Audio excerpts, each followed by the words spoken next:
bana b'Imana namwe mu nyumva, uroye igihe duha ibindi mirimo yacu, uroye igihe duha umunezero, ubusirimu no kwirimbisha, uroye igihe duha kwishimisha, imikino, ibirori, ukareba n'igihe umutima wacu tugaburira ijambo ry'Imana, icyo gihe ntikigereranywa.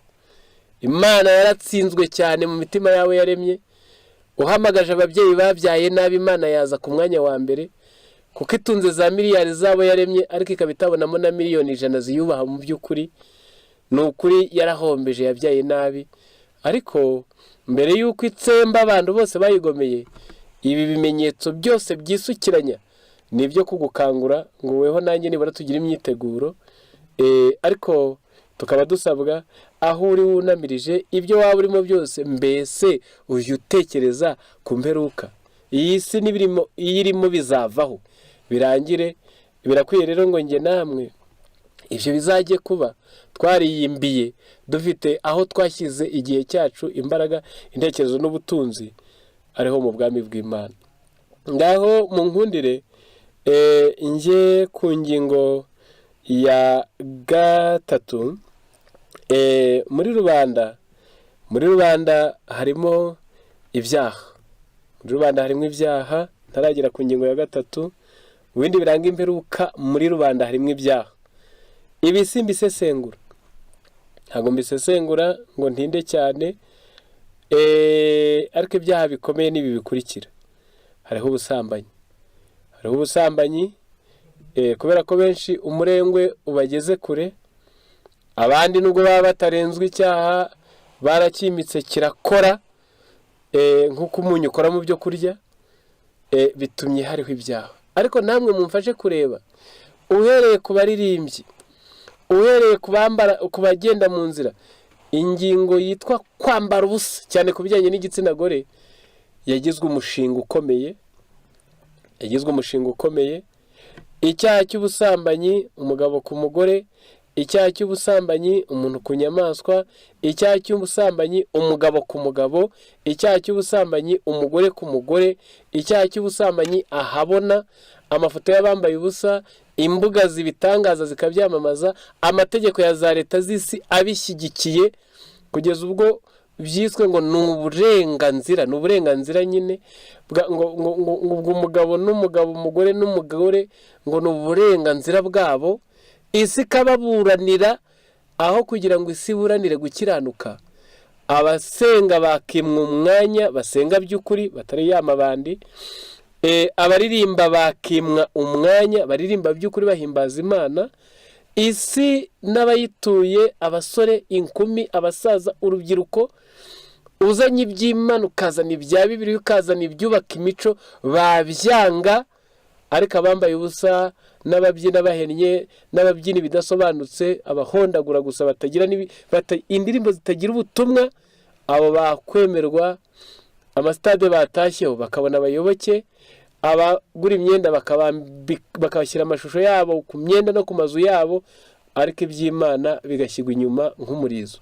Bana b'Imana, ibi byaha by'ubusambanyi bitera benshi kwibaza icyo Sodomu yazize, ko nibaza ko nubwo basambanye ariko hari urwego batagezeho. Ntabwo numvise abagabo bafata utwana muri Sodomu, ntabwo nabumvise. Sinigeze numva aho idini ifata Bibiliya yitwa ya Gikristo, ijyana umuntu mu rusengero rwitwa rw'Imana n'umwuka wera na Yesu Kristo, ngo isezeranye umugabo w'ubwanwa ugiye gushyingiranwa n'undi mugabo w'ubwanwa. Bibaye mu isi ya none, niho amadini, abangirikani, abaki amadini ngo agiye gusezeranya abameze nk'abo. Ibyo Sodomu ntiyabikoze. Nta mategeko y'isi yigeze arengera bisodomu ngo uzamukoraho tuzamuryoza. Ariko uyu munsi wa none umunyabyaha arashyigikiwe, yashingiwe igiti n'intebe, arakunzwe, aranamamazwa, hagashyirwaho n'imbuga, ndetse hagashyirwaho n'umutungo wo kujya urengera abameze nk'abo. Bana b'Imana, inganda zigakora ibi bikoresho by'ubusambanyi. Ibi byose muri rubanda hari ibyaha. Ubupfura burashize, harimo inzangano.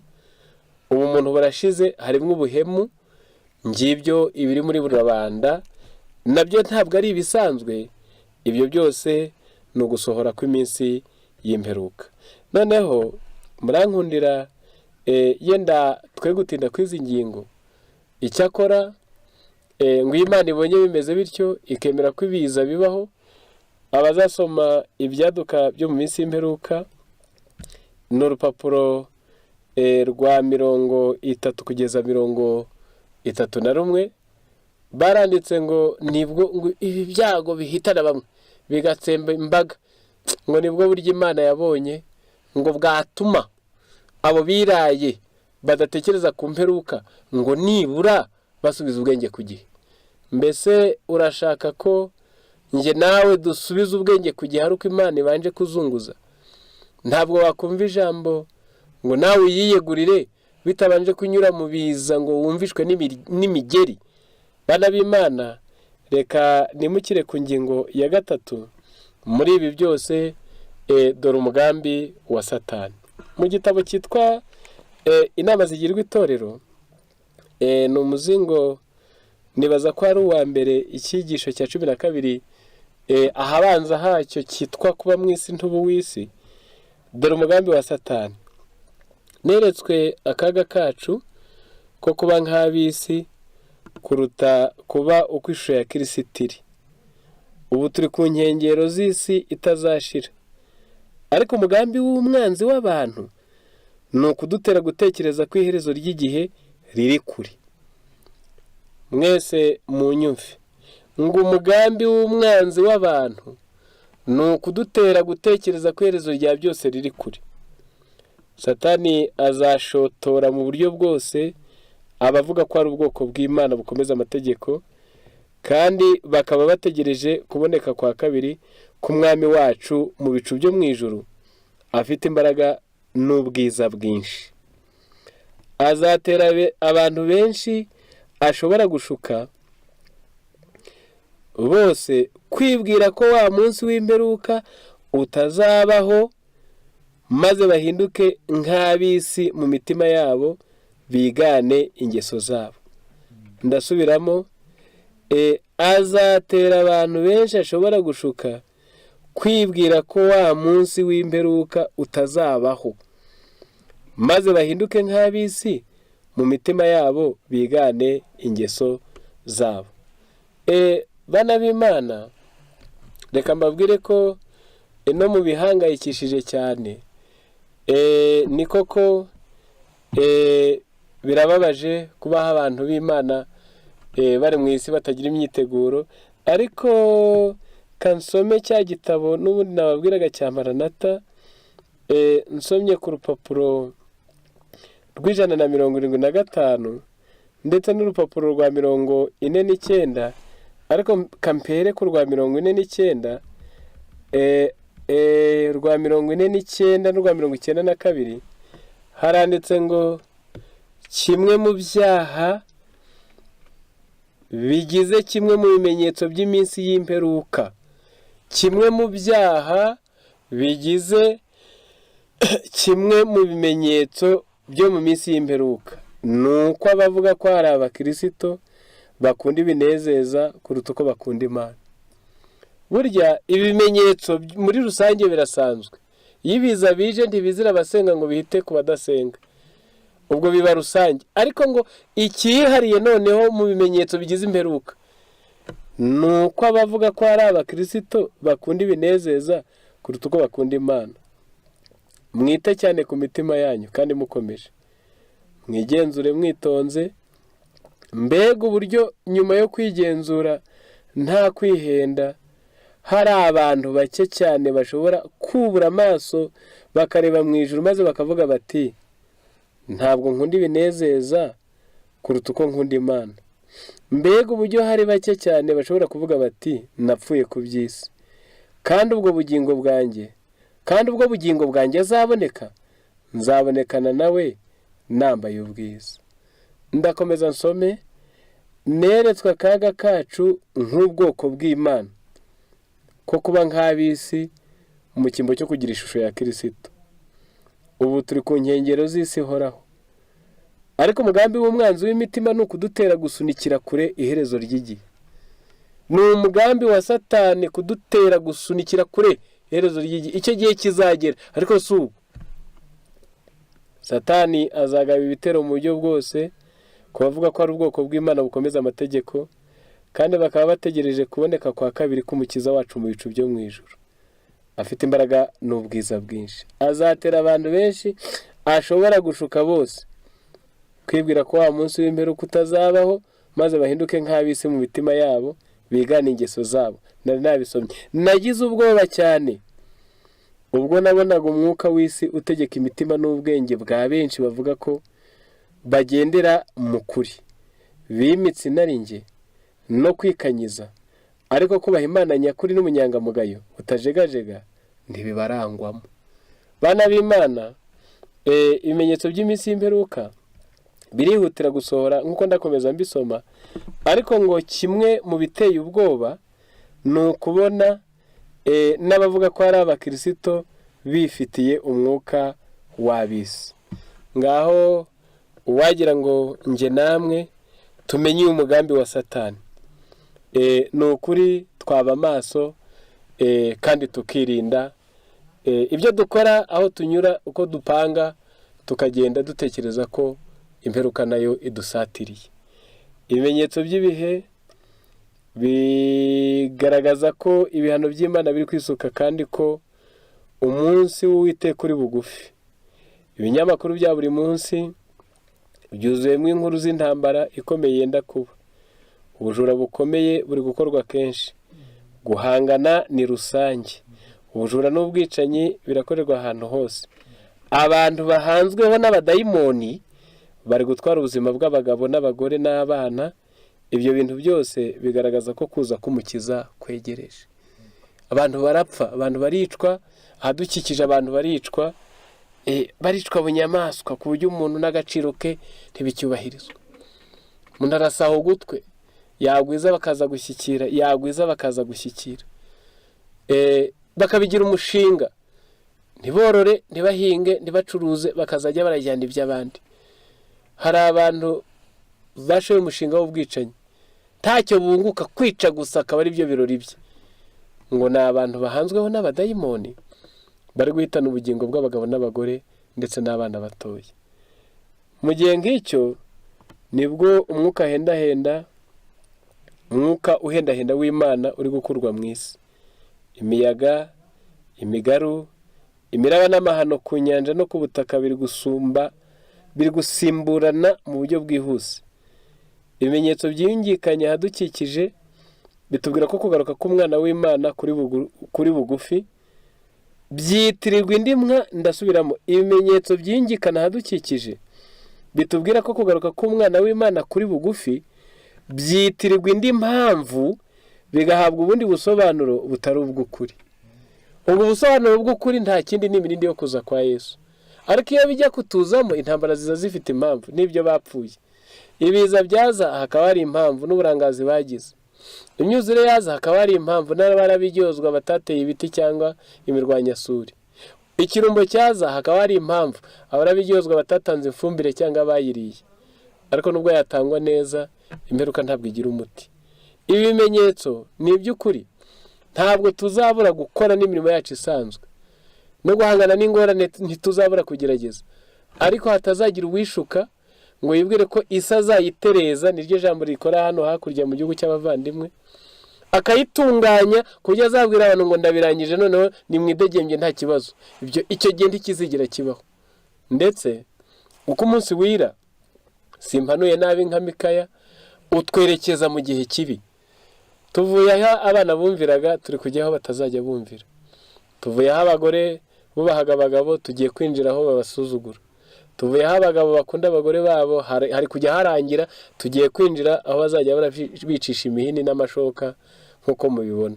Tuvuye aho umuturanyi yavuganaga ukuri n'umuturanyi we, ubu twinjiye aho ubuhemu bumaze kuba gikwira. Tuvuye aho imirima yeraga inaboneka, twinjiye aho izaba mike kandi itakera.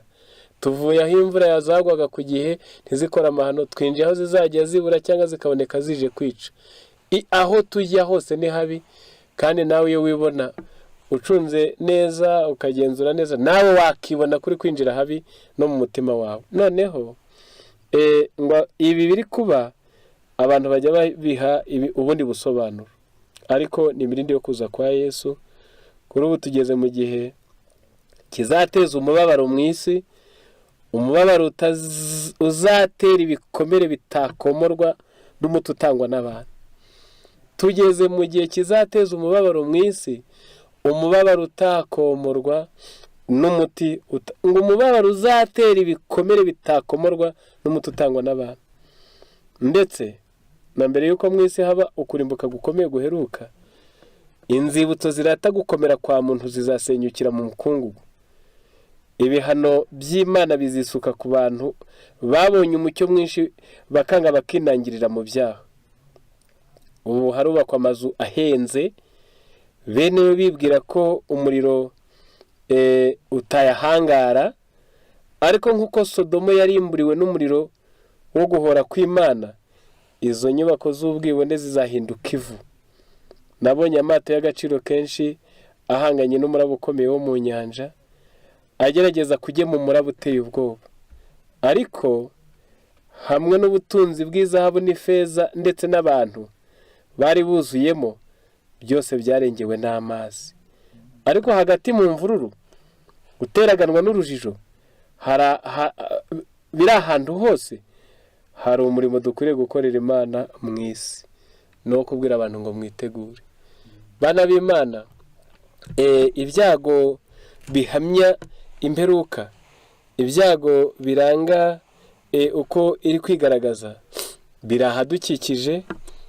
Mu gitabo cyitwa manuscript, cyangwa se tugenekereje ni ibyandikwa n'intoki, kanze ndebe ijambo ni ya 3 ku rupapuro rwa 314, harimo ijambo rivuze ngo kuri ubu buri kintu cyose cyo ku isi ntabwo gituje, ibihugu birarakaye, biri kwitegura intambara ikomeye, ishyanga riri gutera irindi shyanga, ubwami buri kurwana n'ubundi, umunsi ukomeye w'Imana uzanye umuvuduko ukomeye, intambara no kumena amaraso byabayeho, biriho kandi bizakomeza. Intambara izakwira hose mu maso y'ab'isi. Kumenya kwica no gusenya nicyo gituma umuntu agirwa intwari ikwiye guhabwa ingororano. Bana b'Imana, ibyago ahadukikije hafi na kure biranga kuza kwa Yesu birakaze, bizagenda byiyongera, ntabwo bizagabanura umurego kugeza ubwo umwami wacu azaba atungutse ku bicu byo mu ijuru. Noneho Satani umugambi afite, nkusubiremo, ngo ni ukuzingitiranya abakristo. Ibyo byose biri kuba, buri wese akararamira itariki bizashira ngo acumbure imishinga ye. Buri wese akaba hanze amaso ngo umunsi bizatuza. Buri wese akaba hanze amaso igihe ubiteje azaba avuyeho. Buri wese akaba hanze amaso ngo akayungiro ngo bongeye ngo kugwa ngo climate change ngo inganda zavuyeho, turi gukoresha gaze, turi gukoresha n'ibinyabiziga ku mashanyarazi, nta kirere cyanduye, akayungiro kisanye, hari kugwa imvura nziza n'izuba ryiza. Turarindiriye igihe ibintu bizaba bituje ngo twongere tubone ubuzima bwiza. Ariko ukurikije ibyanditswe, icyo gihe ntikizabaho. Ezekiyeli 7:26, ishyano rizasimburwa n'irindi shyano, inkurumbi izasimburwa n'indi nkurumbi, hazajya havamo kimwe hinjire ikindi. Noneho ngo uko kurindira ni umugambi wa Satani. Nzakorera Imana iyi miyaga itambutse, icyo gihe ntikizabaho. Ngo witegereze umuyaga ntabiba, niko byanditswe mu mubwiriza. Nzakorera Imana mbaye umusore nanjye mfite ibyo ngezeho, icyo gihe ntikizabaho. Uzabigeraho n'ubundi ayo ugezeho n'ibicuruzwa bihenda, bitewe n'intambara zaba zarazamuye ibiciro, esanse yarabuze, peteroli ari uko, ibi bihugu bimwe bitakigendererana, inganda zimwe zarasenyutse, n'ubundi ayo ufite ubu yakagutunze ubu utanyuzwe, n'icyo gihe azaba ari menshi atagutunga, ko n'ibintu bizaba byarazamutse. Rero ni umugambi wa Satani ko abantu bakomeza kurindira ibyiza bazakora bakabigira inzagihe, bakomeje kwitegereza uko imperuka ishyushye ahadukikije. Muri uyu mugambi wa Satani agambiriye kurangaza abakristo, bamwe bajya kwimarira agahinda mu birori, imikino, amasiganwa, inkinamico, imipira y'amaguru, nuko bakarangara ngo hari yenda ngo agatima gasubira impembera, ariko ibyo byose nta na kimwe kizabazanira amahoro kirimo. Ibi muzabisoma mu gitabo cyitwa Ibwirizabutumwa, Ikinyarwanda n'urupapuro rwa 26, kansomemo ijambo rito. Murahirwe ntimurangare, murasabwa guhoza umutima ku bituri imbere, mutekereza ku mperuka. Abantu benshi ntacyo bitaho, baridamarariye, bashimishwa no kwikunda kugeza ubwo bumva bahaza ubuzima bwabo, bagahitamo kwiyahura, kubyina, kugira uruhare mu rusaku rw'abasinzi, kunywa ibisindisha no kunywa itabi. Ni imyitwarire ituma abantu benshi bagira irubajya kinyamaswa, bakagenda batazi iyo bajya, nk'ikimasa bajyanye mu ibagiro. Satani arakoresha ubuhanga bwose n'ubupfumu, ubumago bwose kugira ngo akomeze kurindagiza abantu, bakomeze kugenda buhumyi, kugeza ubwo umwami wacu azahaguruka ku ntebe ye, aje guhana abatuye ku isi kubera ibicumuro n'ibyaha byabo. Icyo gihe isi izasenderamwo amaraso, kandi intumbi ntizizagira gihamba. Muri iki gihe isi yose isa nk'aho iri mu nzira igana ku irimbukiro. Ndaturuka haraguru. Muri iki gihe Satani arakora ashishikaye mu mijyi yacu ituwe n'abantu benshi. Umurimo we ugaragarira mu rujijo ashyira mu bantu, mu makimbirane abateza, ubuhabane hagati y'umurimo cyangwa se ubusumbane hagati y'umurimo n'umusaruro cyangwa n'umushahara bahabwa. Tukawurebera kandi no mu bwumvikane buke bwashinze imizi mu matorero, arasisibiranya ku buryo abantu batabona umwanya wo gutekereza ku byo bagiye gukora, nuko akabashorera buka, akabajyana mu maraha no mu bintu bibashimisha, kandi bakagira umururumba wo kurya no kunywa. Abuzuza inyota yo kwishyira hejuru no kugaragaza ko bishoboye ubwabo. Ni ruto abatuye isi baregera ku rugero abo mu minsi ya Nowa bari bagezeho. Ibikorwa by'ubugome birakorwa hirya no hino, iruba ry'umubiri, ubwibone butihishira, ubwikanyize bwahawe intebe, gukoresha ububasha nabi, ibikorwa bigayitse n'imbaraga ikoreshwa kugira ngo abantu bibumbire mu mashyirahamwe no mu miryango, bityo bakibohera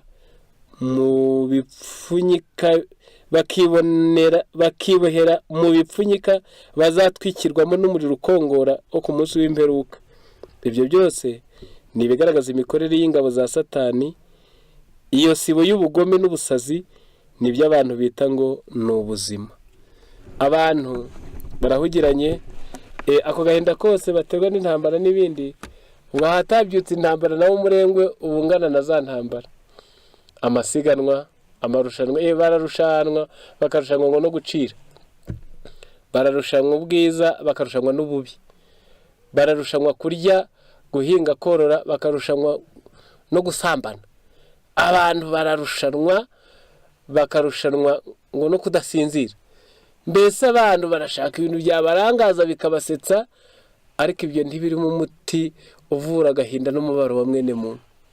Rero ibyo byose umwanzi arabarangaza. Satani ashaka kubishya imitima yabo. Nabisomye, bamwe bakazinukwa bakiyahura, kavuga ati imyaka 5 yari ishize ndi gucuruza, nari nguze ikibanza nujujemo inzu, none intambara irayisenye, ndongera ndatangira n'indi nayinyujuje, none intambara irayisenye. Nzahora muri bakiyahura. Nari nshaka kugira kuri ibi, akaba atabigezeho akiyahura. Abandi bagata umutwe bagasara, bitewe nuko mu mperuka ntabwo ibintu bizagenda nk'uko ushaka. Ni benshi bagiye baharana, bakagira ibyo baburanira, bakarwana, bagashinga imitwe y'ingabo, ariko ntibasoze bageze ku butegetsi. Ubuzima bwabo bugashongera iyo ntacyo bagezeho. Abandi akavuga ati ngiye kuba mwiza, nsiganwe, ngira amarushanwa. Kamere ye akarinda bo mukecuru imyaka 60, yazanye iminkanyari ntawe ukimureba, kamere itanyuzwe. Hari abo njyamo n'abari gutaka bari kurira, ari abakecuru cyane ngo barinze basaza batarabonye ababakunda.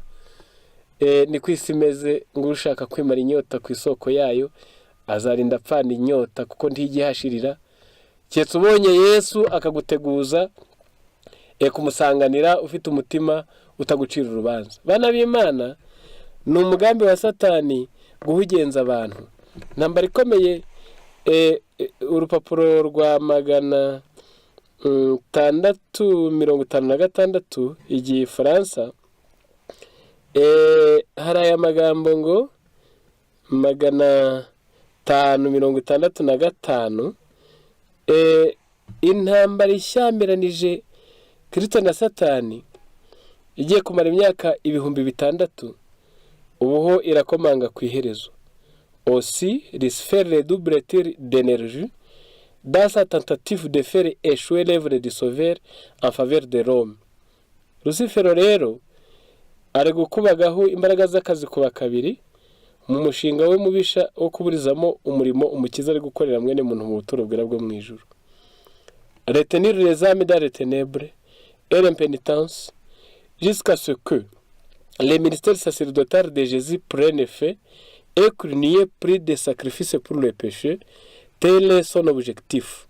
Kugundirira imitima mu mwijima, kuyigundirira mu kutihana, kugeza ubwo umurimo w'ubutambyi n'ubuhuze Kristo ari kudukorera mu bitoro bwera bwo mu ijuru ugira iherezo hatakiri igitambo cy'icyaha, ngo umugambi wa Satani.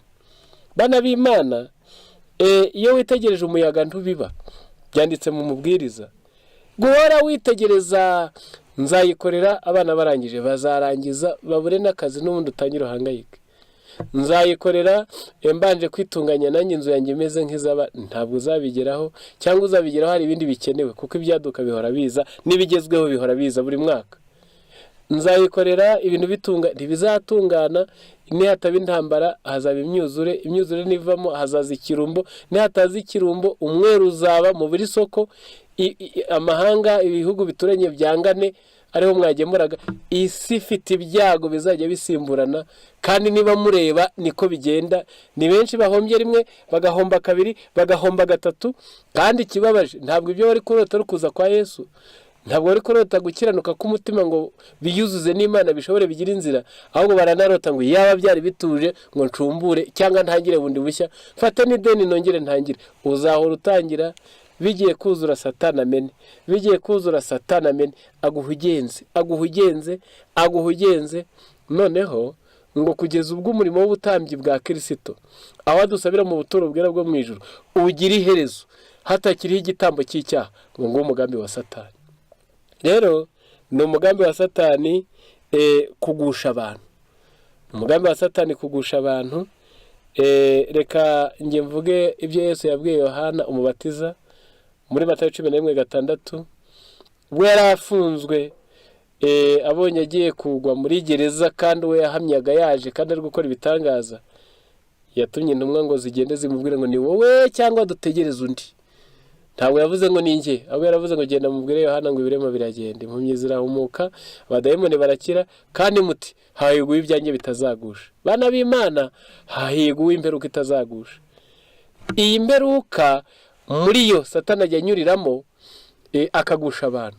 Intambara zikagutera ivangura mu mutima n'abo wanga, ubukene bukagutera bugirira ishyari, cyangwa se nawe ukumva ibihugu runaka ari byo byabahemukiye. Oya, ahubwo ni umugambi wa Satani kugusha abantu. Bana b'Imana, kandi ngo ubugezweho iyo abitwa ko ari abakristo bashinzemwe akarenge nabo batangiye kurebana nabi. Ngaho mu nkundire buri wese abe ari gutanga iki gisubizo ku ruhande rwe ntawabajije. Mbese uyu utekereza ku mperuka, ku ngingo isoza, urasabwa kujya uhora wibaza ku mperuka. Bana b'Imana basonye ubutumwa bubwirwa Laodikiya, barabwiye ngo dore mpagaze ku rugi ndakomanga, kandi umuntu niyumva ijwi ryanjye agakingura nzinjiriwe dusangire. Reka ubutumwa twe kubukoresha aho bukora gusa, ahubwo nawe ubukurure bubu bwawe muri uyu mwanya. Muri iki gitabo cyo guhamagarwa kwacu gukomeye 352 handitse ngo abantu benshi imitima barayikinze. Ni icyigisho cyitwa mbese uzakingura urugi. mbese uzakingura urugi. Ntabwo ndahasoma hose, ariko ndataruka hepfo havuze ngo benshi bafite imyanda myinshi irunze ku rugi rw'umutima ku buryo batakwemerera Yesu kwinjira. Bamwe bifiteho ibibazo bagomba gukemura kandi babifitanye na bene se. Hari abakifiteho umushinga munini w'ibibazo bagomba gukemura kandi babifitanye na bene se. Mubikore vuba. Mu gitabo cy'uburezi paje 210 haranditse ngo umunsi uraje ngo igihe kirageze, ngo kubera ko hakiriho ibyigisho byinshi tugisabwa kwiga, hakaba umurimo mugari tugomba gukora, hakaba urugendo rurerure rw'induka ry'imico tugisabwa kurangiza, ngo bitumye agahe dusigaranye gahinduka inyaranga. None benshi banteze amatwi ngo bifiteho ibibazo. Nawe urabizi ko hari aho ugifite intege nke, nawe urabizi ko hari abo wanga, nawe urabizi ko hari abo wahemukiye, hari ibyo utunze wariganije utari wishyura. Bamwe bifiteho ibibazo kandi babifitanye na bene se. Abandi bafite imico mibi, ubwibone, kwifuza ubutunzi. Naho abandi bakagira gukunda isi bimubuza kwinjira. Ibyo byose bikwiriye kubanza gukurwaho mbere yuko bugurura urugi kandi bakakira umukiza mu mitima yabo. Bana b'Imana, inshingano yacu ni iyo kugurura urugi rw'umutima maze tukareka Yesu akinjira. Arakomanga kugira ngo yinjire. Mbese uzakingura urugi? Yesu ahagaze ku rugi rw'umutima wawe. Reka uwo mushyitsi mvajuru yinjire. Bana b'Imana, nimureke iri jwi rya Yesu winginga turikingurire. Nicyo dusabwa. Ndasoma ibi bintu. Turasabwa gukomeza gutangaza ibyo kuza kwa Yesu. Iyo nkuru mujye muyiganira, ngo niyiryoheye umutima, ngo niyibwira indushyi, niyibwira abapfakazi, niyibwira imfubyi, niyibwira abandi bose bafite agahinda n'umubabaro bagiriye ku buso bw'isi, kubabwira iby'inkuru yo kuza kwa Yesu. Mu Batesalonike igice cya 4 ku murongo wa 16 hasoza hiyo nkuru haravuze ngo mumaranisha imibabaro kubwirana ayo magambo. Mberuka tuyigeze ku musozo wayo, irageze nta kigitinze. Nimukomeze kubwira abantu ibyo kuza kwa Yesu. Abwire ngo imibabaro yanyu irashize, uwo twategereje kera araje. Ibibazo byose, uburwayi twagize, imishinga yacu yapfubye, imigambi yacu yakomwe mu nkokora, abo twapfushije, abavandimwe twabuze, kubarira abantu iby'inkuru yo kuza kwa Yesu turabisabwa muri iyi minsi y'imperuka ngo bibihumure ry'imitima yacu. Icya kabiri, horana umwiteguro nkaho yaze ejo cyangwa se ataza ugapfa. Yesu ashobora kuza none cyangwa ejo. Atanaje wapfa, kandi hahirwa abapfa bapfira mu mwami. Bana b'Imana, ntabwo ibi bivuze ko tudakora imirimo. Abasome n'amaziga y'utora umuzingo wa mbere, icyigisho cyo kuba mu isi ntubu w'isi, haranditse ngo kuba umukiza wacu agiye gutunguka ku bicu byo mu ijuru vuba bidatinze, ngo ivyo ntibizatera abakristo nyakuri kuba banebwe n'abanenganenzi mu mirimo y'ubu buzima. Bazakora, ahubwo ibyo bakora bije bijyana n'icyo bategereje ari cyo kuza kwa Yesu. Noneho rero nimureke duhorana umwiteguro, yaza none cyangwa ejo, cyangwa bigatindaho ariko we wapfa. Ko no mu isi ntabwo turama igihe kinini. Ni Yobu 14 uhere ku murongo wa mbere. Icya gatatu, iyuzuze nayo kandi wiyuzuze na rubanda. Niko Bibiliya ivuze ngo iyuzuze nayo ubona amahoro. Ntugatunga umutima ugucira urubanza. Urwa mbere rwa Yohana 3:21, ko ntabwo uzigihe ibiza byakuzira, nta nubwo uzigihe wasoreza ubuzima bwawe. Uzaba uhagaze neza mu mperuka, niwe yuzuza nayo kandi ukiyuzuza na rubanda, ukabaho nta mutima ugucira urubanza. Noneho ku ngingo ibanziza ya nyuma, bwiriza ubutumwa ko niko gutebutsa kuza kwe. Matayo 24:14, kandi ubutumwa bwiza bw'ubwami buzigishwa mu isi yose, ubuhamya bwo guhamiriza amahanga yose, niburangira imperuka ihereko ize. Nawe bwiriza ubutumwa, akanwa kawe kajye kabuvuga. Muri iki gitabo baravuze ngo niyo nsanganyamatsiko ibereye buri wese. Yesu umuvuge. Abajya kure bagende, ariko wowe unyumva udashoboye kurenga agasozi, nturenga na karitsiye. Ntukibwire ko wa mugabo we kubwiriza umugore wawe, wa mugore we kubwiriza umugabo wawe, wa mugabo we wa mubyeyi we kubwiriza umwana wawe, mwabana mwe kubwiriza so wababyaye. Ntimuhite hafi, naho waruta muri Tanzania cyangwa muri Zambia. Kuko uwo mwariramwe mwabanye umubwiririsha imico gira imico myiza kandi ibya Yesu bivuge, nawe ubwiriza ubutumwa. Noneho ku musozo, menya ko uri gukorera ku musozo w'ibihe. Hari abibone, hari abinangiye umutima, hari abirasi. Niba utwawe n'imisatsi, umenye ngo uri kuyisokoza saa 11. Niba utwawe n'ubusambanyi, uri gusambana saa 11.